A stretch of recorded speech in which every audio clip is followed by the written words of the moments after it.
खबर है सियालकोट समड़ियाल से। सियालकोट की तहसील समड़ियाल में रेलवे फाटक के करीब खौफनाक हादसा। कार ट्रेन की जद में आ गई। हादसे में एक शख्स जान बहक हो गया।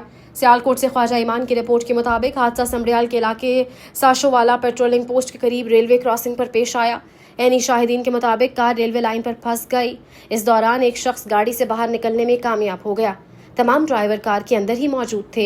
तेज रफ्तार ट्रेन ने कार को टक्कर मार दी, जिसके नतीजे में 45 साला मुश्ताक प्यारा वल्द प्यारा मसीह मौका पर ही जाँ बहक हो गया। लाश को शदीद चोटें आई, जिनमें टांगों और बाजू के फ्रैक्चर समेत सर पर गहरा जख्म भी शामिल है। रेस्क्यू टीम ने लाश को जरूरी कार्रवाई के बाद अल्लामा इकबाल मेमोरियल अस्पताल सियालकोट मुंतकिल कर दिया।